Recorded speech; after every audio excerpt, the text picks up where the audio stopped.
สนใจรับหมาเลี้ยงสักตัวไหมคะ ซ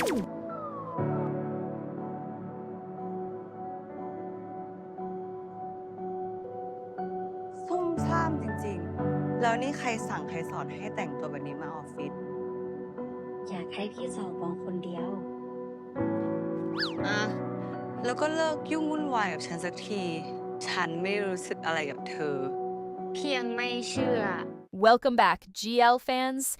If you thought the premiere of Chasing Love gave us whiplash, episode 2 just turned the tension up to a whole new level. Last week, we watched our guarded, serious scientist Song have what she thought was a simple, unforgettable one-night stand, only to walk into work and realize her hookup is literally her boss's daughter, Piang. Talk about an awkward Monday morning. เป็นถึงหลานสาวท่านประธานถ้าไม่มีใครเทคแคร์สภาพก็คงเหมือนลูกหมาราคาแพงที่ถูกทิ้งปากจัดจังเลยนะคะ ว่าเพียงเป็นหมาอีกแล้ว แต่ก็ยังดีค่ะ ได้เป็นหมาราคาแพง ชิมเสร็จก็เขียนคอมเมนต์ให้ฉันด้วย นี่ค่ะ อร่อย แต่คนทำอร่อยกว่าปอลอยังอยากชิมอยู่เรื่อยๆนะคะ But episode 2 is where the real chase begins. Today, we're breaking down the absolute chaos, the mutual yearning, and the massive shift in dynamics between Song and Piang. Piang is officially on a mission, and honestly, Song's icy exterior is already starting to melt. Let's dive right into it. พอดีเพียงเห็นว่าบ่ายนี้พี่สามีให้สัมภาษณ์ลงแมกกาซีนก็เลยอยากแต่งตัวสวยๆแบบพี่ We start off right in the thick of the office tension. Now, Piang might be rich and a little immature, but she is nothing if not persistent. She wants to know everything about Song.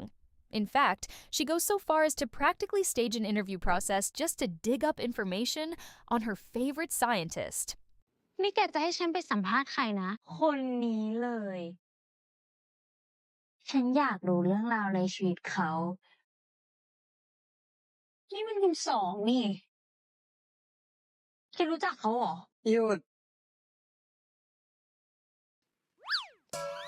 พี่สองอ่ะ But it's the little details in these early scenes that prove Song isn't as indifferent as she pretends to be. Remember the cloud matcha drink Song makes? Beautiful, right? But the real kicker is the written note. Piang writes a note to Song, acts completely nonchalant, and throws it away. But later, when she thinks no one is looking, she secretly retrieves a note from the trash. ส่วนมากเป็นเรื่องงานค่ะ มีเรื่องส่วนตัวนิดหน่อย คุณสองแบ่งเวลาให้แฟนยังไงคะ ไม่ต้องแบ่งค่ะเพราะไม่มี คุณสองคิดว่า คนแบบไหนคะ ต้องเป็นผู้ใหญ่ ไม่เกี่ยวกับอายุ แต่คือความคิดและการวางตัว ต้องเรียบร้อย ทั้งการแต่งตัวและนิสัย She's smiling to herself. This is a massive win for the audience because it establishes right away that the attraction isn't one-sided. Song is just terrified of her own feelings, likely tied to some heavy, painful past trauma that the show is slowly teasing. ถ้าไม่ห่วงแล้วก็ห่วง คงไม่เอามาให้เพียงใส่หรอกใช่ไหม นี่ยายบ้อง เลิกคิดไปเอง ฉันไม่รู้สึกอะไรกับเธอ แล้วก็ไม่มีวันรู้สึกด้วย พี่รู้สึก แต่พี่แค่ไม่ยอมรับ Next up, we get a series of close quarters encounters that give us incredible tension. First, the elevator scene. Even though we all knew Song was going to get off the elevator to avoid the proximity, the lingering glances speak volumes. Then, we move to the staircase scene, which gives us an amazing display of communication and consent. When Piang gets a bit too close, Song puts up a firm boundary and tells her to stop. And what does Piang do? She actually stops. In a genre where boundaries can sometimes get blurred for drama, Chasing Love is doing an incredible job showing healthy boundaries. Piang respects the stop instantly. However, Song decides to play defense by trying to shut Piang down completely. She coldly describes her ideal type to Piang, basically trying to say, "You are not it, so stop trying." But if Song thought that would discourage the boss's daughter, oh, she wildly underestimated Piang.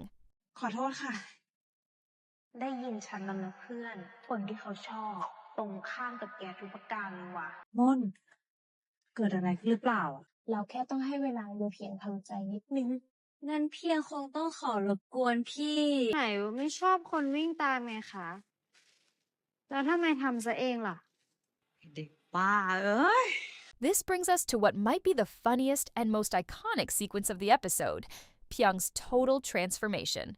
Determined to be exactly what Song claims to like, Piang walks into the office completely changing her style to match Song's type.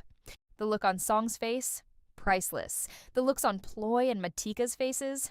Absolute gold. It completely breaks the system. It's hilarious because it shows just how chaotic and whipped Piang already is. She will literally change her entire aesthetic just to get a reaction out of her favorite scientist. And you can tell Song is internally screaming because her defense mechanism completely backfired. But the absolute highlight of episode 2 has to be the ending sequence at the bar. Song enters the night wanting to teach Piang a lesson. She wants to make Piang a little jealous to get her to back off. But oh, how the tables turn. Piang plays the game beautifully. Instead of moping, Piang hits the dance floor, starts drinking, and completely lets loose. Suddenly, the plan totally backfires on Song.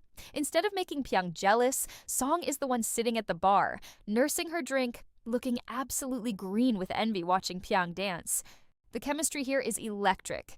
It proves that no matter how much Song tries to use her logic and scientific mind to suppress her feelings, her heart, and her jealousy gets the better of her. Of course, it wouldn't be a Thai drama without a looming threat. Right as our main couple is navigating this delicious push and pull, the final scene shows someone secretly taking a photo of them.